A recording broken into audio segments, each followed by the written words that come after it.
सभी राष्ट्र नायकों को मेरा नमस्कार। मैं अखिलेश स्वागत करता हूं आप सभी का आपके YouTube channel doctor AP education पर। आज 7वें दिन हम सभी लोग इस वीडियो सीरीज के अंतर्गत पढ़ने वाले हैं बालकों में भाषा एवं विचारों का विकास किस प्रकार से होता है, इस बात का हम अध्ययन करेंगे। तो आज के हम इस वीडियो लेक्चर में क्या क्या पढ़ने वाले हैं, पूरे आपके हम सिलेबस को देखें और उनसे संबंधित परीक्षाओं में जो प्रश्न पूछे गए हैं उन सभी को कंसोलिडेट करते हुए यह जितने भी बिंदु हैं 6 बिंदु हैं जिन पर आपकी परीक्षा में प्रश्न पूछे गए हैं और आपके सिलेबस का हिस्सा भी हैं। पहला, भाषा का अर्थ क्या है और अन्य परीक्षा प्रयोगी परिभाषाएं हम पढ़ेंगे। भाषा विकास किन किन अवस्थाओं से होकर गुजरता है, इस बात का अध्ययन हम लोग इस वीडियो में करेंगे। क्या भाषा और व्यक्ति के विचारों में कोई सहसंबंध होता है, इस पर विभिन्न विद्वानों का क्या मत है, ये भी हम आज पढ़ेंगे। भाषा से संबंधित विभिन्न सिद्धांतों का अध्ययन करते हुए चौमस्की के सिद्धांत को हम विस्तृत ढंग से पढ़ेंगे। आखिर बालकों में भाषा कौशल का विकास किस प्रकार से होता है, स्वनिम रूपिम क्या है, यह जानेंगे। तथा भाषा से संबंधित विभिन्न प्रकार की कौन कौन सी कमियां हैं, कौन कौन से विकार हैं, उन सभी का अध्ययन आज हम अपने इस वीडियो लेक्चर में करने वाले हैं। तो अंत तक पढ़िए, पूरा सिलेबस, पूरी परीक्षा आपकी कंप्लीट हो जाएगी। चैनल को सब्सक्राइब करना बिल्कुल भी मत भूलिए। अभी तक आपने अगर चैनल को सब्सक्राइब नहीं किया है तो सब्सक्राइब करिए, बगल की बेल आइकन को प्रेस करिए। चलिए पढ़ना प्रारंभ करते हैं। क्या है भाषा, आखिर क्या है? मैं बोल रहा हूँ, आप सुन रहे हैं, कोई किसी प्रकार की ध्वनियाँ हैं जो आपके कान तक पहुँच रही हैं और ये ध्वनियाँ किसी अर्थ को या किसी भाव को आप तक प्रदर्शित कर रही, आप तक पहुंचा रही हैं। तो भाषा क्या है? भाषा वे ध्वनियाँ हैं या संप्रेषण का या कम्युनिकेशन का संप्रेषण, जहाँ भी सम शब्द का प्रयोग होगा वहाँ पर 2 लोग आ रहे होंगे, चाहे जिसमें हो, संवाद हो, संप्रेषण हो, मतलब यहाँ पर विचारों का आदान प्रदान की बात होगी। तो भाषा संप्रेषण का एक लोकप्रिय माध्यम है। भाषा के माध्यम से बालक अपने विचारों, इच्छाओं और भावनाओं को दूसरों से व्यक्त कर सकता है तथा साथ ही साथ वह दूसरे व्यक्तियों के विचारों को समझ भी सकता है। अगर उसको भाषा नहीं पता होगी तो वो समझेगा कैसे? ठीक है, तो भाषा इतना हमारे जीवन में महत्वपूर्ण है। दूसरा, भाषा विकास बालकों के मानसिक योग्यताओं में भी एक महत्वपूर्ण भूमिका निभाती है। आपने अगर देखा होगा, जिन बालकों का गूंगे बालक होते हैं उनका मानसिक विकास भी थोड़ा सा सामान्य बालकों से थोड़ा पिछड़ जाता है। परिभाषा देते हुए स्वीट महोदय ने बड़े ध्यान से कहा, बड़े अच्छे तरीके से कहा, अपने नाम के अनुसार स्वीट सी परिभाषा दी। क्या? क्योंकि मैंने पहली लाइन में कहा था कि कुछ ध्वनियाँ हैं जो मैं अपने मुख से उच्चारित कर रहा हूँ और आपके कान तक वो पहुँच रही हैं, परंतु वह ध्वनियाँ इस प्रकार से फ्रेम्ड हैं कि किसी न किसी सूचना को आप तक पहुँचा दे रही हैं। तो क्या है? भाषा ध्वनियों द्वारा मानव के भावों की अभिव्यक्ति है। आप लोगों ने भी कई बार अपने भावों की अभिव्यक्ति विभिन्न प्रकार की ध्वनियाँ निकाल कर की होंगी, तो वो भी एक प्रकार की भाषा है। चिड़िया बोलती है, वो कुछ साउंड निकालती है, अपनी भाषा में बात करती है, वो भी एक भाषा है। आगे डम्बिल क्या लिखते हैं, शिक्षा से संबंधित परिभाषा, ध्यान, काफ़ी विस्तृत परिभाषा है, इसको थोड़ा सा मैंने कंप्रेस किया है। क्या है? शिक्षा का एक प्रधान उद्देश्य बालक को भाषा का समुचित ज्ञान कराना है। किसी व्यक्ति की बौद्धिक योग्यता का सर्वश्रेष्ठ माप उसका शब्द भंडार है। हम लोग कई बार, कोई व्यक्ति बहुत अच्छा बोल रहा होता है तो हम ये कहते हैं कि व्यक्ति बड़ा विद्वान है। तो आपके बौद्धिक विकास, आपके मानसिक विकास, आपके सामाजिक स्तर के लिए भी आपका भाषा जानना जरूरी है। और एक शिक्षक के होने के नाते आप सभी लोग अपने बालकों में भी एक स्तरीय भाषा का विकास करा पाएँ, इसीलिए भाषा विकास के बारे में आपको आपके पाठ्यक्रम में पढ़ाया जा रहा है। हरलॉक क्या लिखती हैं? भाषा में संप्रेषण के अथवा विचारों के आदान प्रदान, विचारों का, भाषा कोई भी होती है, नैनों की भाषा भी होती है, आँखों की भी भाषा होती है, ठीक है। तो भाषा में संप्रेषण के अथवा विचारों के आदान प्रदान के वे सभी साधन आते हैं जिसमें विचारों और भावों को प्रतीकात्मक बना दिया जाता है, जिससे कि अपने विचार और भावों को दूसरों से अर्थपूर्ण ढंग से कहा जा सके। आप लोगों ने के दिमाग में अगर एक एक लाइन पढ़ा होगा ध्यान से और सुना होगा तो कई सारे पिक्चर बन गए होंगे, और जो आपने प्रतीक बनाए होंगे फोटो पर दिल बना करके तीर गुजर दिया होगा, तो ये सब भी क्या है, एक प्रकार से विचारों और भावों को प्रतीकात्मक रूप से व्यक्त करने का एक तरीका है। यह भी एक प्रकार की आपकी भाषा है। ठीक है, इतनी बातें आपके हिसाब से, मेरे हिसाब से आपको भाषा का संप्रत्यय समझ में आने के लिए पर्याप्त लगती है।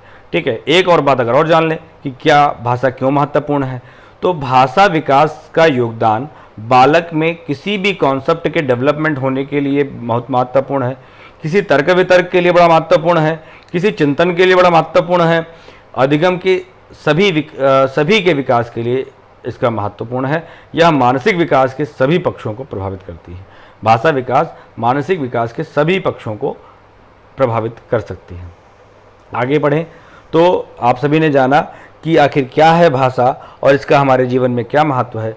अब हम ये देखें कि आखिर बालक में भाषा का विकास किस प्रकार से होता है। तो हम सभी जानते हैं कि बालक में भाषा का विकास पैदा होते ही तो वो बोलने लगता, परंतु पहली लाइन में जब मैंने कहा कि ध्वनियाँ, किसी प्रकार की कुछ ध्वनियाँ भी भाषा हैं, वह ध्वनियाँ, जो ध्वनियाँ मैं अपने मुख से निकाल रहा हूँ, परंतु वो कुछ इस तरीके से फ्रेम्ड हैं कि उनसे कुछ अर्थ आप तक के कान तक पहुँच रहा है। इसी प्रकार से बालक बहुत फ्रेम्ड ध्वनियाँ तो मुँह से नहीं निकालता, परंतु कुछ ध्वनियों का उच्चारण करना प्रारंभ करता है। तो आइए देखेंगे किस प्रकार से बालकों में भाषा का विकास होता है। तो बालकों में भाषा विकास की अनेक अवस्थाएं हैं। इनमें से कुछ अवस्थाएं भाषा से पूर्व संप्रेषण से संबंधित हैं, मतलब उनकी जो सामान्य भाषा है, शब्दों अक्षरों का जो प्रयोग अच्छे से कर लेंगे, उनसे पहले, उन शब्दों उन वाक्यों के प्रयोग से पहले आखिर क्या होता है उसको बांटा गया है पूर्व संप्रेषण में, और तथा कुछ अवस्थाएं वास्तविक वाणी विकास से संबंधित हैं। मतलब पूरे भाषा विकास को दो भागों में बांट दिया गया। एक बांटा गया पूर्व संप्रेषण, मतलब भाषा एक अच्छे शब्द, एक अच्छे अक्षर से पूर्व कौन कौन सी ध्वनियाँ बालक निकालता है उसको पूर्व संप्रेषण की श्रेणी में रखा गया। जब बालक कुछ ऐसे शब्द बोलने लगता है जो समाज में अर्थपूर्ण है, तो उनको वाणी विकास, वास्तविक वाणी विकास या स्पीच डेवलपमेंट के फॉर्म में रखते हैं। तो दो भागों में बांटा गया। पहला क्या कहता है, वास्तविक भाषा के पूर्व की अभिव्यक्ति, मतलब जैसा भाषा होने वाली है उससे पूर्व के व्यक्ति या पूर्व वाक अवस्था। सुपर टेट की परीक्षा में पूछा गया कि पूर्व वाक अवस्था जन्म से लेकर 15 माह तक, या फिर ऐसे पूछा गया कि जन्म से लेकर 15 माह तक भाषा के विकास की अवस्था को क्या नाम दिया गया है। ठीक है, तो जन्म से 15 माह तक की भाषा विकास की अवस्था को पूर्व वाक अवस्था या वास्तविक भाषा के पूर्व की अभिव्यक्ति कहा गया। यानी वास्तविक भाषा के डेवलपमेंट होने से पहले भी बालक अपने विचारों की अभिव्यक्ति करेगा कि नहीं करेगा। कैसे करेगा ये देखते हैं। पहला, सबसे पहले बालक क्या करता है, जैसे ही जन्म लेता है क्या करता है, रोना शुरू करता है। क्रंदन, यानी उसकी पहली ध्वनि जो है, यानी जो पहली भाषा जो है वो उसके रोना है, उसका क्रंदन है, क्राइंग। शिशु के जन्म से ही क्रंदन प्रारंभ होता है, जो उसकी भाषा का प्रारंभिक रूप है। वह, उसको भूख लगी है तो भी वो रो कर बताता है, उसको कोई दुख है तब भी रो कर बताता है, कोई भय हो रहा है तो भी वो रो करके बताता है। यानी पहली जो भाषा है वह क्या है, व्यक्ति का रोना है, पहले बात। ठीक है, क्राइंग। उसके बाद क्या करता है बालक, थोड़ा जब बड़ा होता है, ठीक है, तो वो क्या करता है, करने शुरू करता है। ठीक है, या अनावश्यक कुछ शब्द मुंह से निकालना शुरू करता है। कैसे, क्या होता है कि उसे क्विंग और बबलिंग कहा जाता है। क्विंग और बबलिंग क्या, बच्चा लेटे लेटे खुश अवस्था में है, उसके ऊपर आपने बढ़िया एक झूमर लगा दिया है और गोल गोल घूम रहा है, तो बच्चा पैर वैर हिलाते हुए बढ़िया बड़े अच्छे तरीके से उसको पकड़ने का प्रयास करता है और खिलकारी मारता है। ठीक है, तो यह इसे क्विंग और बबलिंग कहता है। बबलिंग अलग है, क्विंग अलग है। क्विंग क्या है, क्विंग के बारे में पहले समझें। यह ध्वनियाँ पूर्णतया चांस और वोकल मैकेनिज्म पर आधारित होती है। हमारी जो बोलने का जो पूरा सिस्टम है ये वोकल मैकेनिज्म पर आधारित होती है। ये वो अपने भाव को व्यक्त करने का प्रयास करता है और उसके मुंह से कुछ आवाज़ें निकलती हैं। यह ध्वनियाँ अधिगम नहीं होती, ये सिखाई नहीं जाती भैया कि बोलो। ठीक है, ये भगवान सिखा के भेजता, मतलब वो एक, इसी को चौमस्की कह देते हैं कि ये सिंटैक्टिक स्ट्रक्चर बॉडी में होता है। तो बालक क्या है कि स्वयं से कुछ भावों को व्यक्त करता है। ठीक है, संसार के सभी बालक में ये प्रक्रिया पाई जाती है, कूइंग। ठीक है, इन ध्वनियों को खेल युक्त क्रियाओं की संज्ञा भी दी गई है। ठीक है, जब बालक लेटा होता है, मस्ती में होता है, तो वो खिलखिल करके करके आवाज़ निकालता रहता है। थोड़ा बड़ा हुआ जब बच्चा, थोड़े उसके वोकल मैकेनिज्म थोड़े मजबूत हुए, तो इनमें से कुछ ध्वनियाँ जो हैं वो बबलाने में परिवर्तित हो जाती हैं, अब करना लगेगा। ठीक है, तो कुछ ध्वनियाँ बबलाने में परिवर्तित हो जाती हैं और कुछ ध्वनियाँ स्वतः ही समाप्त हो जाती हैं। क्या है, बबलाना बालकों में लगभग 2 माह की आयु से प्रारंभ होकर लगभग 13 माह की आयु तक चलता है। वो बकबकाता रहता है, बोलता रहता है, कुछ भी बोलता रहता है। ठीक है, जिस तरीके से आपने कई बार थोड़ा सा अपने घर में अगर छोटे बच्चे हैं तो उनको ज़रा इमेजिन करिए, और वो किस तरीके से बोलते हैं। ठीक है, अनायास बोलते रहते हैं। तो बबलाने से बालकों के स्वरयंत्र की परिपक्वता को बल मिलता है। बबलाने में बच्चा स्वरों को पहले बोलता है। एक बात ध्यान रखिएगा, जो ये बबला रहा है उसमें स्वर पहले आएंगे, बाद में व्यंजन मिक्स होकर के आएंगे। फिर बबलाने की ध्वनियाँ शब्दों में परिवर्तित होती हैं और बालकों को बबलाना उनके लिए आनंददायक होता है। ठीक है, वो मौज में होते हैं, मस्ती में होते हैं, तो वो कुछ न कुछ आ बक्का करते हैं। ठीक है, अच्छा भाई, राउत ने कहा अपने अध्ययन में कि बच्चे बबलाना शीघ्र प्रारंभ करते हैं, वह अधिक समय तक बबलाते हैं, वह जल्दी बोलना सीखते हैं और अच्छा भी बोलना सीखते हैं। ठीक है, यानी वो क्या, उनके अंदर एक स्व इच्छा है कि अपने भावों और विचारों को व्यक्त करने की। बबलाने के महत्व को हरलॉक ने भी बताया है। ठीक है, क्विंग और बबलिंग पहली भाषा थी, पहला था क्राइंग, दूसरा क्विंग और बबलिंग। क्विंग में क्या है, पूर्व यानी इस अवस्था में बच्चा क्या है, खेल युक्त क्रियाएं कर रहा है, कुछ देख करके खुश हुआ तो खिलकारी मारा या इसी से गोदी में हटकेलियाँ मारने लगा। हरलॉक ने बबलाने, उसके बाद वो बबलाने शुरू कर दिया थोड़ा सा, जब उसका वोकल मैकेनिज्म परिपक्व हुआ। तो हरलॉक भी कहते हैं कि बबलाना भी बड़ी ज़रूरी चीज़ है।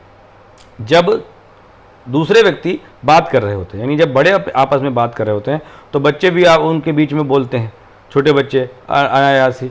तो कहते हैं क्या, किस लिए बोलते हैं, जब दूसरे व्यक्ति बात कर रहे होते हैं उस समय बालकों का बबलाना यह प्रदर्शित करता है कि बच्चा उसी समूह से संबंध रखता है, वह कोई बाहरी व्यक्ति नहीं है। सब लोग बात कर रहे तो वो भी बात करेगा ना भैया। ठीक है, वो अलग से थोड़ा ना आया है। तो हरलॉक कहती हैं कि ये भैया, ये अपने आप को कहता है कि मैं भी तुम्हारे ग्रुप का व्यक्ति हूँ, मुझे भी कुछ सिखाओ, मुझे भी कुछ बताओ। तो वो ये होता है। तो यानी पहला हो गया आपका क्राइंग, सबसे पहली भाषा, सबसे पहली ध्वनि जो बालक अपने विचारों के व्यक्त के लिए निकालता है वह उसकी रोना होता है, उसका क्रंदन होता है। उसके बाद क्विंग और बबलिंग होती है। तीसरा जो है हाव भाव। थोड़ा सा जब बालक बड़ा होता है तो वो गोदी से हाथ फैला करके अपने किसी परिचित या अपने पिता या माता की गोद में जाने का प्रयास करता है। ठीक है, और नहीं जाने को भी पीठ मुंह मोड़ लेता है। ठीक है, भोजन करना है नहीं करना उससे जब आप पूछो तो वो मुड़ी हिलाता है ऐसे ऐसे। ठीक है, तो इस तरीके से वो जो है, ये हाव भाव होता क्या है, हाव भाव के अंतर्गत बालक के शरीर की विभिन्न अंगों की वे गतियाँ आती हैं जिनके द्वारा बालक कुछ कहता है या अपनी आवश्यकताओं को व्यक्त करता है। ठीक है भैया, तो ये 3 स्तर जो हैं, ये जो 3 स्टेप जो हैं, ये pre speech form of development है। ये भी जरूरी है बच्चों में। वास्तविक शब्द बोलने से पहले, वास्तविक अक्षर बोलने से पहले जो ये अनायास बोलने की प्रक्रिया है या जो रोने की प्रक्रिया है, यह सब धीरे धीरे उसके शुद्ध वाणी उच्चारण के लिए उसको अग्रसित करती है। तो ये 3 अवस्थाएं पूर्व वाक अवस्था की, क्विंग, पहला क्राइंग, क्विंग बबलिंग, तीसरा हाव भाव। ठीक, वेरी गुड। अब आते हैं, क्या ऐसा नहीं है कि ये जो 1 महीना जब आपका क्विंग खत्म हो जाएगा तब बबलाना शुरू होगा, बबलाना खत्म हो जाएगा तब आपका ये हाव भाव शुरू होगा। लगभग मिक्स रहती हैं क्रियाएं। ठीक है, लगभग सब साथ साथ चलती रहती हैं। अगला क्या है, वास्तविक भाषा की अभिव्यक्तियाँ। अब वास्तविक भाषा क्या होती है, पहला कहा कि इस वास्तविक यानी जो अर्थपूर्ण भाषा हो, उस भाषा को बोलने से पहले या उस भाषा को सीखते सीखते बालक कौन कौन सी क्रियाएं करता है। पहला आकलन शक्ति होती है, कॉम्प्रिहेंशन।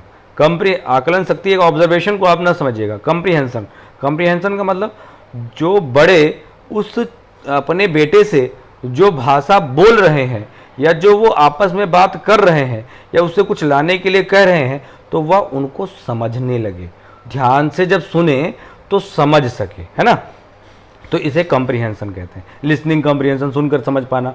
ठीक है, तो इस तरीके से ये सबसे पहला काम बालक ध्यान से समझता है, सुनता है।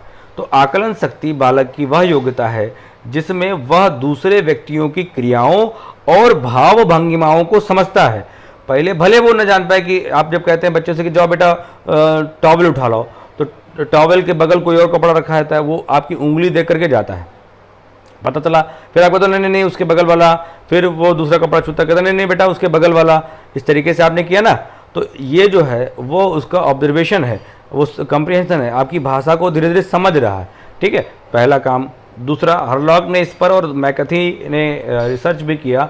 हरलॉक ने कहा कि बालक में आकलन शक्ति का विकास शब्दों के प्रयोग से पहले हो चुका होता है।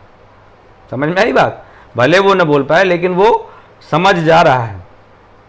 ठीक, इसीलिए जब विकास, भाषा कौशल का जब विकास होगा तो इस बात को ध्यान रखा जाएगा कि पहले सुनना। ठीक है, अच्छा। मैकथी और उनके साथियों ने भी इस बात को कहा कि आकलन शक्ति का विकास लगभग 3 माह की आयु से ही प्रारंभ हो जाता है। 3 या 4 माह की आयु में ही अगर आप बच्चे को डांट दें या बड़े गुस्से से उसकी तरफ मतलब एकदम से झटक दें तो वो रोने लगता है, यानी आपके वो बॉडी बिहेवियर को समझ जाता है। ठीक, तो इस तरीके से लगभग 3 से 4 माह की आयु से ही बच्चों में आकलन शक्ति का विकास हो जाता है। मैंने आपसे कहा है कि ऐसा नहीं है कि कोई एक अवस्था समाप्त होकर दूसरी अवस्था प्रारंभ होगी, ये अवस्थाएं लगभग इंटरकनेक्टेड हैं, आपस में साथ साथ चलती रहें। ओके, अगला बात होती है अब उच्चारण करना प्रारंभ करेगा, प्रोनाउंसिएशन। ठीक है, तो लगभग 6 माह का बालक अनेक ऐसी ध्वनियाँ उच्चारित करता है जो अर्थपूर्ण नहीं होती, जानते हैं हम सभी लोग। लगभग 1 वर्ष के बालक में शब्दों के अनुसार उच्चारण की तत्परता व योग्यता आ जाती है तथा बालक लगभग 1 वर्ष की आयु में अनुकरण कर उच्चारण करने लगता है। यानी बालक 1 वर्ष की अवस्था में अनुकरण करना प्रारंभ कर देता है और अनुकरण करके अब देखो, कहीं पर कोई खड़ी बोली बोलता है तो उसके बच्चे खड़ी बोली बोलते हैं, कहीं पर भोजपुरी बोली जाती तो भोजपुरी बोलते हैं, कहीं पर अवधी बोली जाती तो अवधी बच्चे बोलने लग जाते हैं। यानी कैसे बोलने लग जाते हैं? आप जैसा बोल रहे हो, जैसा माता पिता बोल रहे हैं, उनकी ही भाषा का अनुकरण कर बालक बोलना प्रारंभ करते हैं। इस बात को स्किनर भी अपने सिद्धांत में कहते हैं कि बच्चे भाषा जो है वातावरण से सीखते हैं। ठीक है, आगे अभी समझेंगे सिद्धांतों के बारे में, तब देख लेंगे। तो पहली बात आपने कही क्या? सबसे पहला आकलन शक्ति, दूसरा उच्चारण, तीसरा शब्द भंडार। धीरे धीरे वह शब्दों को सुनेगा, बोलेगा तो उसके वोकैबुलरी, उसके शब्दकोश मजबूत होंगे। ठीक है, जैसे मम्मा सीखी दो ना। ठीक है, इस तरीके से वो दूसरे अपने बड़े अगर भाई को उसके ही हम उम्र के हैं तो उनको सुनते देखेगा तो वो भी बोलेगा। शब्द भंडार में क्या है? बालकों के शब्द भंडार में वृद्धि उसकी आयु में वृद्धि के साथ बढ़ती रहती है। बिल्कुल सही बात समझ सकते हैं। शब्द भंडार से इसका मतलब सिर्फ ये नहीं है कि उसके नए नए शब्द वो सीखेगा, और भी उससे थोड़ा सा बढ़कर है। क्या? शब्द भंडार में वृद्धि केवल शब्दों के सीखने से ही नहीं होती, बल्कि वह पहले से जो सीखे गए शब्द हैं उनका अर्थ भी सीखता है। पहले कुछ शब्द वो बोलना शुरू कर देता होगा, वो नहीं जानता इसका अर्थ क्या होता है। ठीक है, जैसे कोई बच्चा कहता है कि नीचे, ठीक है, मतलब नीचे जाना है, उसको ऊपर जाना है तभी वो नीचे ही जाना कहता है। ठीक है, तो अब धीरे धीरे उसका जब शब्दकोश बढ़ेगा तो वो जानेगा अच्छा नीचे का मतलब तो नीचे जाना, डाउन स्टेयर होता है, अप स्टेयर का मतलब तो ऊपर जाना होता है। ठीक है, तो इस तरीके से जब बच्चों का शब्दकोश बढ़ेगा तो बच्चों के शब्दकोश में सिर्फ ऐसा नहीं होगा कि उसके नए शब्द शामिल होंगे, अपितु नए शब्दों के साथ साथ वह पुराने शब्द जो बोल रहा था उन शब्दों का अर्थ भी सीखना प्रारंभ करेगा। ठीक है, बालकों का शब्द भंडार उसके स्कूल की प्रगति को सर्वाधिक महत्वपूर्ण ढंग से प्रभावित करता है, और ये जो शब्द भंडार हैं ये उसके भाषा विकास को बहुत अधिक प्रभावित करेंगे। वीडियो लंबा जरूर होगा लेकिन पूरा चैप्टर कंप्लीट करने का प्रयास करूँगा। ठीक है, मनोवैज्ञानिकों ने बालकों के शब्द भंडार को 2 भागों में बांटा। पहला कहा है कि सामान्य शब्द भंडार और दूसरा विशिष्ट शब्द भंडार। सामान्य शब्द भंडारों में उसके सामान्य शब्द आते हैं जो वो सामान्य परिस्थितियों में बोलता है, संज्ञा, क्रिया, ऐसी चीज़ें। विशिष्ट शब्द भंडार पूछे जाते हैं आपकी परीक्षा में, वो कौन कौन से हैं? रंगों से संबंधित हो सकते हैं, संख्याओं से संबंधित हो सकते हैं। तो क्वेश्चन पूछा जाता है कि बालक रंगों से संबंधित शब्दों के बारे में सीखना कब सीख लेता है? तो लगभग 4 वर्ष की आयु तक आते आते बालक प्राथमिक रंगों से संबंधित रंग शब्दों को सीख लेता है। संख्याओं से संबंधित शब्द भी सीखता है लगभग 7 वर्ष की अवस्था में। धन से संबंधित शब्द कब सीखता है? लगभग 5 वर्ष की अवस्था में बच्चा विभिन्न सिक्कों के संबंधित शब्द सीख लेता है। अशिष्ट शब्द भंडार 4 से 8 वर्ष की, इसीलिए मैंने आपको जब पूर्व बाल्यावस्था पढ़ाया था तो पूर्व बाल्यावस्था में मैंने आपको बताया था ना कि डर्टी एज, ठीक है, या फिर डर्टी एज इस फॉर्म में भी कहा जाता है कि बच्चे मिट्टी खेलते खेलते अपने आप को गंदा भी कर लेते हैं, और डर्टी एज इस आधार पर भी कही जाती है कि जब बच्चे गाली भी देना सीख जाते हैं, ठीक है। तो बालक 4 से 8 वर्ष, यानी इसमें 4 से लेकर 8 तक गए हैं, लेकिन हम लोगों ने पूर्व बाल्यावस्था को कहाँ से रखा, 2 से 6 तक ही रखा है, ठीक। तो बालक 4 से 8 वर्ष में अधिकांश गाली गलौज और से संबंधित शब्द भी सीख लेते हैं। इस प्रकार के शब्द भंडार से क्या होगा, आपने देखा होगा जब दो भाई मतलब आपके घर में ही या सबके मतलब ऐसा हो सकता है, जरूरी नहीं आपके घर में हो, तो वो जब लड़ाई होती है और जीत नहीं पाता तो वो गाली दे देता है, ठीक है। ये क्या कहता है कि इसकी सहायता से वो अपने संवेगों को ही व्यक्त नहीं करता बल्कि अपने साथी समूह के साथ अनुरूपता भी स्थापित करता है, क्योंकि उसके साथी भी अगर गाली देने वाले होगा तो फिर दिक्कत हो जाएगी ना, थोड़ा संभाल के रखिएगा बच्चों को। अगला, शिष्टाचार से संबंधित शब्द भी बच्चों में आते हैं इसी उम्र के समय। और गुप्त शब्द भंडार, गुप्त शब्द भंडार क्या है भैया, गुप्त शब्द भंडार तो ये देखो, ये गुप्त शब्द भंडार लड़कियों के पास ज़्यादा होते हैं, ठीक है, ऐसा मनोवैज्ञानिक अध्ययन भी है, मैं नहीं कह रहा हूँ, ठीक। लगभग 6 वर्ष की अवस्था तक बालक ऐसे शब्दों को बोलने लगता है जो उनके गुप्त शब्द भंडार से संबंधित होते हैं, ठीक है। यह शब्द भंडार शब्दों और हाव भाव के अलग अलग तथा मिश्रित रूप हो सकते हैं। जैसे बच्चे आंख मचका के बताते हैं ना, तो वो उनका गुप्त शब्द भंडार भी होते हैं, वो आपस में बतिया लेते हैं, ठीक। बड़े बड़े पेरेंट्स बैठे हैं, वो दोनों आपस में बतिया लेंगे, पिता नहीं जान पाएंगे, ठीक। तो इस तरीके से और आपसे क्वेश्चन अगर पूछा जाए अवस्थाओं के रूप में कि बालकों में गुप्त शब्द भंडार किस अवस्था में विकसित होता है, तो उत्तर बाल्यावस्था से प्रारंभ होगा, 6 से, ठीक है। अगला, चौथा आ जाते हैं वाक्य निर्माण पर। चौथा क्या है, वाक्य। पहला क्या था, आकलन शक्ति, दूसरा उच्चारण, तीसरा वोकेबुलरी, चौथा और आखिरी है भाषा विकास की अवस्था का वाक्य निर्माण, सेंटेंस फॉर्मेशन। अब क्या हुआ, आकलन करते करते जब उसने बोलना प्रारंभ किया तो उसके शब्दकोश बने। अब उन शब्दकोशों से वह शब्द जो है कोई ना कोई अर्थ निकालेगा, जब तक कोई शब्द कोई अर्थ नहीं निकालता तब तक वह शब्द नहीं कहलाता, ठीक है। तो अक्षरों का समूह जब तक कोई अर्थ नहीं निकालता तब तक वह शब्द नहीं कहलाता। तो अब जो अक्षर वह बोल रहा है, उन अक्षरों का जो समूह बनाकर वो बोलता है, वह कुछ न कुछ अर्थ निकालते हैं, चाहे एक शब्द भी वाक्य होता है, ठीक है। आओ, इस बात से भी अर्थ समझ में आ रहा है, वो ये भी एक वाक्य है, एक शब्द वाला वाक्य है। तो भाषा विकास की यह प्रमुख अवस्था है। इस अवस्था में बालक अपने शब्द भंडार में से कुछ शब्दों का चुनाव करके वाक्यों का निर्माण कर अपने विचारों को व्यक्त करता है।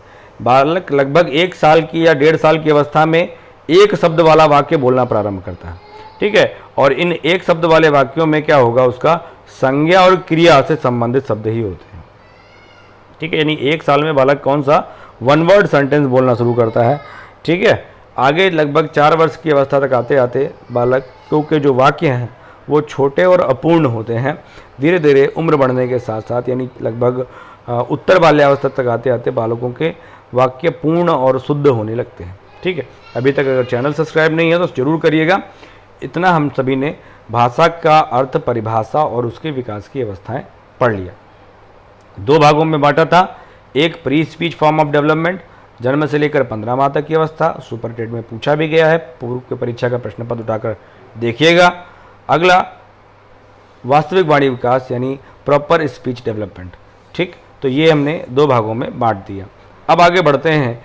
लोग कहते हैं, मनोवैज्ञानिकों का जरा अपना अंतर मतभेद है कि क्या किसी व्यक्ति की जो भाषा है उसके विचारों को प्रभावित करती है क्या, या चिंतन को प्रभावित करती है क्या। तो आइए देखते हैं। इस पर मनोवैज्ञानिकों में आपस में कुछ मतभेद है और लगभग 4 प्रकार के दृष्टिकोण हमें देखने को मिलते हैं। पहले प्रकार का दृष्टिकोण मिलता है भाषा संबंधी परिकल्पना से। वोर्फ महोदय ने दी है, WHORF, कहा है कि जिस भाषा से हम बोलते हैं वह हमारे सोचने के तरीकों को निर्धारित या प्रभावित करती है। इस पर इनका कार्य चल रहा है। ये बात कहते हैं कि हाँ, निर्धारित भी कर सकती है और प्रभावित भी कर सकती है। ये भाषा संबंधी परिकल्पना है जो उन्होंने कहा कि ये देश समाज के आधार पर अलग अलग हो सकती है। दूसरे लोग हैं, दूसरे मनोवैज्ञानिक जीन पियाजे हैं। ये पूछे जाते हैं, भैया भाषा और विचार में सहसंबंध पूछे गए हैं, प्रश्न पत्र उठाकर देखना, विभिन्न परीक्षाओं में पूछे गए हैं। इवन आपकी आर्मी स्कूल की परीक्षाएं थी उसमें भी पूछा गया था। विचार न केवल भाषा को निर्धारित करता है बल्कि आगे भी बढ़ाता है। यानी कहने का मतलब है कि पूरी तरीके से विचार जो है वो भाषा से संबंधित होते हैं। तो आगे बात करते हैं फिर वाइगोत्स्की के बारे में। पहला तो था वो संबंधित था भाषा संबंधी परिकल्पना से। दूसरा था कहा कि जो भाषा है वह विचारों को पूर्ण तरीके से प्रभावित करती है, ऐसा जीन पियाजे कहते हैं। भाषा एवं विचार स्वतंत्र हैं परंतु शैशवावस्था के दौरान यह एक दूसरे पर आश्रित भी होते हैं। यह कथन है वाइगोत्स्की का। इन्होंने अपने अध्ययन पे कहा कि भाषा और विचार स्वतंत्र तो हैं परंतु भाषा विकास का जो अति संवेदनशील समय है वह उन्होंने कहा है कि पूर्व या जो प्रारंभिक बाल्यावस्था है वह अवस्था बालकों के भाषा विकास का अत्यंत अति संवेदनशील काल है और इसी के समय विचार भी बालकों के भाषा से प्रभावित होते हैं। अच्छा भाई, चौथा एकदम क्रांतिकारी और नया, नॉम चॉम्स्की ने कहा कि भाषा और विचार दोनों स्वतंत्र होते हैं। जरूरी नहीं कि भाषा से ही विचारों का निर्माण हो। जो व्यक्ति बोल नहीं पाता, क्या वो कोई विचार उसके मस्तिष्क में नहीं आते? क्या वह कोई कार्य नहीं करता? इन सब बातों के आधार पर उन्होंने कहा कि भाषा और विचार स्वतंत्र हैं, अलग अलग हैं, अपनी तरीके से बिल्कुल प्रभावित कर सकते हैं। परंतु हम ये कह दें कि भाषा और विचार के बिना भाषा के कोई विचार ही नहीं आ सकता, तो ऐसा नहीं है। बिना भाषा के भी कभी कभी ऐसा होता है कि हमारे मस्तिष्क में बहुत सारे विचार आते हैं और किसी ऐसी स्थिति में हम पहुंचते हैं कि हमारे सारे शब्द वहाँ पर ख़त्म हो जाते हैं। या कभी कभी ऐसे हम भाव विचार जो हमारे मस्तिष्क में उठते हैं जिनको हम भाषा के रूप में व्यक्त करने में सक्षम नहीं होते। तो ऐसा नहीं है कि क्या हम कोई भाषा नहीं जानते तो हम सोच भी नहीं सकते, हम विचार भी नहीं कर सकते। ठीक है, ये क्रांतिकारी का स्टेटमेंट दिया चॉम्स्की साहब ने। तो अभी तक 3 पार्ट कंप्लीट किया, भाषा का अर्थ, परिभाषा और भाषा विकास की अवस्थाएं। और तीसरा पार्ट था भाषा और विचार में आपसी सहसंबंध क्या होता है, 4 लोगों ने इस पर क्या कहा है, इसकी बात। आगे बढ़ते हैं, महत्वपूर्ण बात भाषा विकास के सिद्धांतों की फटाफट कंप्लीट करेंगे, चॉम्स्की पर पहुंचते हैं। लेकिन साथ के साथ परीक्षा में पूछा जाता है, इसीलिए सभी सिद्धांतों को मैंने आपके लिए प्रस्तुत किया है। एक एक लाइन में जान लेते हैं। पहला सिद्धांत कहता है स्वर यंत्र की परिपक्वता। उन्होंने कहा कि यह सिद्धांत ये कहता है कि जरूरी नहीं कि भाषा विकास के लिए सिर्फ गला महत्वपूर्ण है, कोई एक अंग महत्वपूर्ण है। लगभग सभी वह जो संयुक्त वोकल मैकेनिज्म है उसमें जितने भी अंग आते हों वह सभी की परिपक्वता भाषा विकास को प्रभावित करती है। दूसरा सिद्धांत क्या है? अनुबंधन का सिद्धांत। अब अनुबंधन का सिद्धांत कौन सा अनुबंधन का? सक्रिय अनुबंधन का सिद्धांत। तो सक्रिय अनुबंधन का सिद्धांत हम सभी जानते हैं कि इसे स्किनर महोदय ने दिया। इस सिद्धांत में कहा जाता है कि कोई भी कार्य जो है वो सक्रिय रहकर सीखने से प्राप्त हो सकता है। ठीक है, और व्यक्ति के सक्रिय रहने के लिए क्या जरूरी है? पुरस्कार चाहिए, पुनर्बलन चाहिए। ठीक है, तो इसलिए यहाँ पर भाषा को भी इसी रूप में सीखने के लिए स्किनर साहब कहते हैं। ठीक है, और अपने सक्रिय अनुबंधन के सिद्धांत के आधार पर स्किनर ने कहा कि बालक में भाषा विकास का विवरण देते हुए कहा कि बच्चे वातावरण से भाषा सीखते हैं। बहुत अच्छी बात ऐसे कही, बच्चे वातावरण से भाषा सीखते ही हैं। बिल्कुल, आप कोई जिसकी मदर टंग इंग्लिश है और उनके घर में अंग्रेजी बोली जा रही है तो अपने वातावरण से वो इंग्लिश सीखते हैं। ठीक है, चलिए आगे बढ़ जाते हैं। हमने पहला पढ़ा था, कौन सा पढ़ा? पहला स्वर यंत्र की परिपक्वता, दूसरा अनुबंधन। अब हम बात करते हैं मोस्ट अवेटेड और मोस्ट इम्पॉर्टेंट कॉन्सेप्ट, सिद्धांत आपकी भाषा विकास का, चॉम्स्की का सार्वभौम व्याकरण सिद्धांत। ठीक, क्या है ये भाई? चॉम्स्की का सार्वभौम व्याकरण सिद्धांत। तो कौन थे चॉम्स्की साहब? क्या अध्ययन किया? किस बात को लेकर के उन्होंने अपनी बात रखी जो इतने प्रचलित हो गए, अभी भी ये जीवित हैं? तो दिल्ली विश्वविद्यालय में इन्होंने अपना स्टेटमेंट दिया था जो मैंने ऊपर आपको बताया कि language and thoughts are independent. ये बात इन्होंने अपने भाषण में कही थी। आगे देखें कौन है ये। एवरम नोम चॉम्स्की एक प्रमुख भाषा वैज्ञानिक, दार्शनिक एवं लेखक हैं। चॉम्स्की को जनरेटिव ग्रामर यानी सृजनात्मक व्याकरण के सिद्धांत का प्रतिपादक तथा 20वीं सदी के भाषा विज्ञान में सबसे बड़ा योगदानकर्ता माना जाता है। एक बड़े समय तक भाषा विकास के क्षेत्र में स्किनर का दबदबा रहा। यूं कहें तो मनोविज्ञान के क्षेत्र में व्यवहारवादियों का बहुत अधिक समय तक एक छत्र राज रहा। तत्पश्चात विभिन्न सिद्धांतों का प्रतिपादन हुआ और अन्य क्षेत्र से संबंधित लोगों ने भी या अन्य विचारधाराओं ने भी मनोविज्ञान के क्षेत्र में अपना स्थान बनाया। इसी क्रम में आगे बढ़ते हुए चॉम्स्की ने भी बीएफ स्किनर की एक पुस्तक वर्बल बिहेवियर की आलोचना लिखी। तो दो तीन क्वेश्चन हो रहे हैं। वर्बल बिहेवियर पुस्तक किसकी है? बीएफ स्किनर की है। तो चॉम्स्की ने इनकी पुस्तक की आलोचना लिखी और इस आलोचना में उन्होंने लिखा कि ये जो आप कह रहे हो कि अनुकरण और पुनर्बलन के द्वारा भाषा के सीखने की प्रक्रिया को भली भांति स्पष्ट नहीं किया सकता। कुछ न कुछ व्यक्ति के अंदर कोई न कोई ऐसा आधारभूत ढांचा जरूर होगा जो बालक के सीखने के लिए उत्तरदायी होगा।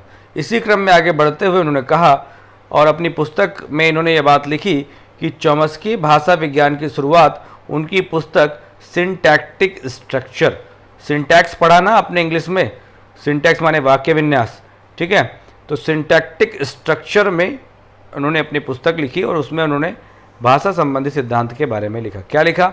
बहुत फेमस हुआ, बहुत प्रचलित है। क्या? चॉम्स्की ने बताया कि प्रत्येक बालक में एक बिल्ट इन सिस्टम होता है जिसे लैंग्वेज एक्विजिशन डिवाइस कहते हैं। कि प्रत्येक बालक में एक लैंग्वेज एक्विजिशन डिवाइस है, एक ऐसा सिस्टम डेवलप्ड है, कंस्ट्रक्ट है ऑलरेडी उसके शरीर में, जिससे वो भाषा को पहचानता है और पहचान कर बोलता है। कैसे होता है? लिंग्विस्टिक डेटा, यानी उसके पास कोई भी भाषा संबंधी सूचना प्राप्त होती है, वह उसको कॉम्प्रिहेंस करता है, समझता है, और फिर the ability to understand and produce sentence, उसके बाद वो आउटपुट यानी जो भाषा जो उसने समझी, उससे जो प्रश्न पूछे गए उसका संबंध में उसने जवाब दिया। तो ये एक प्रकार से बिल्ट इन सिस्टम का कॉन्सेप्ट किस मनोवैज्ञानिक ने दिया है? तो चॉम्स्की ने दिया है। ये काफ़ी बहुत पूछा जाता है। एलएडी लैंग्वेज एक्विजिशन डिवाइस का कॉन्सेप्ट किसने डेवलप किया? यह चॉम्स्की का कॉन्सेप्ट है। आगे क्या कहते हैं? चॉम्स्की का मानना है कि प्रत्येक मानव शिशु में व्याकरण की संरचनाओं का अंतर्निहित एवं जन्मजात खाका होता है, जिसे सार्वभौम व्याकरण की संज्ञा दी गई है। ये चॉम्स्की ने कुछ और नहीं किया। चॉम्स्की ने प्राचीन भारतीय व्याकरण विद्वान पाणिनि के प्राचीन जनरेटिव ग्रामर के नियमों को महत्व को स्वीकार किया है। कई सारे जो विदेशी विद्वान हैं वो हमारे यहाँ के ग्रंथ को ही पढ़कर उन पर रिसर्च करते हैं और माने दोबारा रिसर्च करके अपना भाष्य लिखते हैं या अपना स्टेटमेंट देते हैं और वो प्रचलित हो जाता है। हमारा क्या सीन हो गया है? एक मनोदशा हो गई है कि हम वही जो हमारी बात किसी और ने अपनी भाषा में कह दी तो हम उसको फॉलो करना शुरू कर देते हैं। चलिए कोई बात नहीं, व्यवस्था परिवर्तन होगा आप जैसे राष्ट्र नायकों के द्वारा। तो आगे की बात क्या कहते हैं इन्होंने? चॉम्स्की ने कहा कि भाषा विकास बच्चों में वाक्य विन्यास के नियमों को सीखने की क्षमता पर आधारित है। वाक्य विन्यास कैसा अरेंजमेंट होता है शब्दों का, उसे वाक्य विन्यास कहते हैं। वाक्य विन्यास के नियमों को सीखने की क्षमता पर आधारित होता है। इस नियम को दो भागों में बांटा जा सकता है। एक उन्होंने कहा सतही संरचना और दूसरा कहा गहरी संरचना। जो वाक्य विन्यास की सतही संरचना है उसमें वह बालक सिर्फ वाक्य में संज्ञा, विशेषण, क्रिया जैसे शब्दों का प्रयोग करता है। जब धीरे धीरे वह वाक्य विन्यास को सीखता हुआ आगे बढ़ता है तब वह वाक्य के अर्थ का निर्धारण भी करना प्रारंभ कर देता है। जैसे गहरी संरचना का एक मुख्य उदाहरण यह होगा कि जब बालक मुहावरों का अर्थ निकालना सीख जाए तो यह समझना चाहिए कि बालक में वाक्य विन्यास काफ़ी डीप लेवल तक पहुंच चुका है। अब इन्होंने बताया कि बालकों में भाषा विकास एक निश्चित क्रम में होता है जो सभी बालकों में होता है, और बालकों में भाषा विकास के 3 स्तर होते हैं। पूर्व में हम लोगों ने 2 स्तर पढ़े हैं, पूर्व वाक अवस्था और दूसरा कहा है वाक्य विन्यास या वास्तविक बाहरी विकास। 2 अवस्थाओं का हमने सामान्य अध्ययन किया।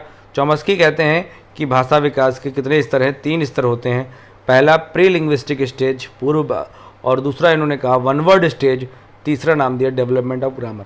जो हमने कहा था कि 1 साल यानी 12 महीने की अवस्था में बालक एक शब्द वाला वाक्य बोलना प्रारंभ करता है, इन्होंने उसको एक स्टेज ही बना दिया है। अन्यथा यह वही है। इसीलिए मैंने भाषा विकास के सिद्धांत भाषा विकास की अवस्थाओं के बारे में आपको पूर्व में ही बता दिया। तो 3 प्रकार से इन्होंने पूरी बात कही है, pre linguistic stage, one word stage और डेवलपमेंट ऑफ ग्रामर। तो आपने चौमस्की पढ़ा। चौमस्की कहते हैं कि बालकों में एक अपने आप एक इनबिल्ड सिस्टम है, एक जन्मजात खाका है, जिसके आधार पर वो व्याकरण वाक्य विन्यास को समझते हैं, ठीक है, और धीरे धीरे वह बोलना भी प्रारंभ करते हैं, जिसके आधार पर उनके वाक्य शुद्ध बोले जाते हैं, अन्य अशुद्ध वाक्यों का उच्चारण वह नहीं करता। आगे की बात करें अन्य प्रचलित सिद्धांतों का, तो अनुकरण का सिद्धांत अल्बर्ट बंडूरा का दिया हुआ है, और अगला सिद्धांत है भाषा का स्नायुविक सिद्धांत, न्यूरोमस्कुलर सिस्टम। तो बालक में भाषा का प्रारंभिक विकास और अधिगम न्यूरोमस्कुलर सिस्टम के परिवर्तन और परिपक्वता पर आधारित होता है। ये बात इन्होंने कही। तो ये कुछ संबंधित थे बालकों के भाषा विकास से संबंधित तथ्यों के बारे में। आइए देखें कि बालकों में भाषा कौशल का विकास किस प्रकार से होता है। तो भाषा बालक किस प्रकार से सीखते हैं, स्वनिम रूपिम क्या है, आइए समझते हैं। तो बालकों की भाषा एक कौशल है, अन्य कौशल की भांति यह भी सीखी जाती है। भाषा बोलने के लिए आवश्यक है कि बालकों को बालकों में क्या हो, कुछ ध्वनियों के उच्चारण की योग्यता हो। ऐसा गूंगा बालक तो नहीं बोल पाएगा ना, तो बालकों में कुछ ध्वनियों को बोलने की योग्यता हो, ध्वनियों में कुछ इस प्रकार का संयोजन हो कि इन संयोजन से ध्वनियों को शब्द कहा जा सके। मतलब पहले ध्वनि हो और ध्वनियों में ऐसा संयोजन कर ले जाए कि इन ध्वनियों के संयोजन से निर्मित नए ध्वनि को शब्द कहा जा सके। ध्वनियों को बोलने की क्षमता, ध्वनियों के बोलने की क्षमता भाषा का गत्यात्मक पक्ष, और ध्वनियों के संयोजन की क्षमता उसका मानसिक पक्ष कहलाता है। आगे क्या होता है स्वनिम। स्वनिम किसी भी भाषा या बोली में उच्चारित ध्वनि की सबसे छोटी इकाई है। सबसे छोटी इकाई है उच्चारित, यानी वाणी, यानी वर्ण, ठीक है, यानी अक्षर जिसे हम कहते हैं। तो सबसे पहले जिसे इंग्लिश में फोनीम तथा संस्कृत में वर्ण कहते हैं, कुछ नहीं। अब आप स्वर व्यंजन में मत जाइए, स्वर व्यंजन को कंसोलिडेट रूप से आप कहिए, वो सभी क्या है, आपके स्वनिम है। जब कई सारे स्वनिम आपस में मिलेंगे जो एक अर्थ देंगे उसे रूपिम कहेंगे। क्या शब्द एडवर्ड। और इस स्वनिम अब जो ये प्रचलित भाषा विन्यास का विज्ञान है, भाषा विकास का जो विज्ञान है, उस भाषा विकास के विज्ञान में अब स्वनिम जैसे शब्दों का प्रचलन अधिक बढ़ गया है। तो चूंकि स्वनिम बेसिक साउंड है किसी भी भाषा के प्रोड्यूस होने में, तो ये सिर्फ अपने हिंदी भाषा के लिए संबंध नहीं है। किसी भी भाषा में कोई भी जो बेसिक साउंड है, जो बाइफर्केट नहीं होता, वो उसको हम स्वनिम कहते हैं। ये इसके विभिन्न आधार हैं, विभिन्न प्रकार से लोगों ने इसको एक्सप्लेन किया है।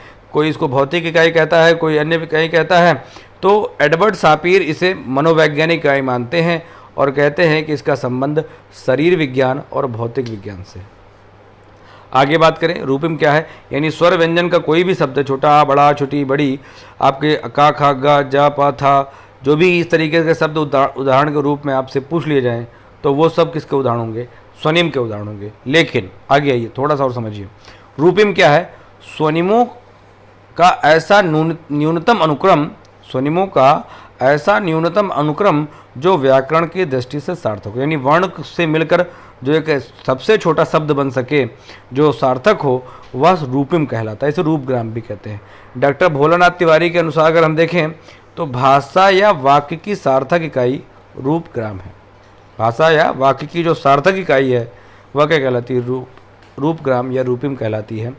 स्वनिम को ध्वनिग्राम भी कहते हैं, अर्थात भाषा उच्चारण की लघुत्तम अर्थवान इकाई रूपिम कहलाती है। अब इस भाषा कौशल के विकास का क्रम कैसा होना चाहिए, पूर्व में ही होना चाहिए। जैसा आपने बालक के भाषा विकास का जो की अवस्थाएँ बताई थी, उसमें सबसे पहले आपने क्या बताया था, आकलन बताया था। उसके बाद आपने क्या बताया था, उच्चारण बताया था। उसके बाद आपने शब्द भंडार बताया था। फिर आपने वाक्य निर्माण कहा था। इसी प्रकार से हम कहेंगे कि सबसे पहले सुनेगा, फिर बोलेगा, फिर पढ़ेगा और फिर लिखेगा। ऐसा बालकों के भाषा कौशल का विकास क्रम होना चाहिए। बोलना सीखने के लिए 4 बातें आवश्यक हैं। पहला, मस्तिष्क का साहचर्य क्षेत्र और स्पीच मैकेनिज्म दोनों परिपक्व होने चाहिए। दूसरी बात, बोलने के लिए अभ्यास करें और बालकों को अभ्यास के लिए अवसर प्रदान किए जाएं, जो भी संरक्षक है, जो भी अभिभावक है, जो भी अध्यापक है। तीसरी बात, संरक्षक बालकों को बोलने के लिए प्रेरित करें। और चौथी बात, शब्दों के सीखने में उसका निर्देशन दिया जाए। देखो, ये जो मैंने 4 थोड़ा सा हल्का सा इसको खींचा है, इसलिए कि जब आप कई डिस्क्रिप्टिव वाले उदाहरण पढ़ते हैं, कई व्याख्यान्वित वाले उदाहरण पढ़ते हैं, तो उन व्याख्यान्वित वाले उदाहरणों में आपको 4 उदाहरण में से एक जैसे लगते हैं और उसमें से आपको सटीक चुनना होता है। तो आप अगर वीडियो आपने देखा और ध्यान से पढ़ा है तो उन 4 में से आप कन्फ्यूज़ नहीं होंगे। और जो बातें इसमें कही गई कि पहला, साहचर्य क्षेत्र यानी शब्दों के संयोजन यानी ध्वनियों के संयोजन और स्पीच मैकेनिज्म दुरुस्त हो। उसके बाद बालकों को बोलने के अवसर उपलब्ध कराया जाए, बालकों को बोलने का अभ्यास कराया जाए। ऐसे उदाहरण में शब्द मिलेंगे तो आप तुरंत जान जाएंगे। संरक्षक बालकों को बोलने के लिए प्रेरित करे। कोई उदाहरण ऐसा है जिसमें ऐसा कुछ लिखा गया है कि बोलने के लिए बालक को प्रेरित किया जाए, तो आप तुरंत उदाहरण पढ़ेंगे और खटाक से आंसर लगा देंगे। चौथी बात क्या है, सीखने में उसको निर्देशन देना चाहिए। कैसा निर्देशन? सबसे पहला निर्देशन ये हो कि संरक्षक को बालक के सामने मॉडल शब्द प्रस्तुत करना चाहिए। एक क्वेश्चन पूछा भी गया कि यदि बालक अशुद्ध उच्चारण करता है, यानी बाबा आया है, किसी अध्यापक के सामने कोई बच्चा कहता है कि बाबा आया है, तो वो अध्यापक कहता है अच्छा बाबा आए हैं, तो इस तरीके से वो शब्द बोलता है, ना कि उसको टोकता है कि ऐसा सही शब्द आप बोलिए। वो क्या बोलता है? वो मॉडल शब्द प्रस्तुत करता है। ठीक है, यानी जो सही उच्चारण है वह प्रस्तुत करेगा, जिससे आगे बालक सीखेंगे। अंतिम में भाषा विकार और उपचार की बात करें तो भाषा विकारों में हम सबसे पहला देखते हैं कि भाषा समझने की भाषा अवबोधन विकार किसे कहते हैं। तो भाषा अवबोधन विकार भाषाघात या अफेजिया कहलाता है। शब्द से संबंधित दोष हैं, वाक्य संरचना से संबंधित दोष हैं, उच्चारण से संबंधित दोष भी बालकों में होता है। भ्रष्ट उच्चारण यानी किसी भी शब्द को प्रॉपर नहीं बोल पाते हैं, जैसे कुछ लोग भेल को भेर बोले, इस तरीके से भ्रष्ट उच्चारण। अस्पष्ट उच्चारण, बहुत जल्दी जल्दी बोल रहे हैं तो आधा खा गए। तुतलाना, हकलाना, ये सारी चीज़ें। तीव्र अस्पष्ट वाणी, ये भी एक प्रकार का भाषा विकार है। इस प्रकार से आपने पूरा सिलेबस कवर किया। और ये जो नीला नीला लिखा है सब्सक्राइब डॉक्टर एपी एजुकेशन, इसको बिल्कुल भी मत भूलिएगा। ज़रूर चैनल सब्सक्राइब करिए। आगे मैं इसी तरीके के कंटेंट वाले वीडियो आपके लिए अवेलेबल कराऊंगा, जो आपके पूरे सिलेबस और परीक्षा क्रम पर केंद्रित होंगे। तब तक के लिए स्वस्थ रहिए, अध्ययन करते रहिए और भारत माता की जय।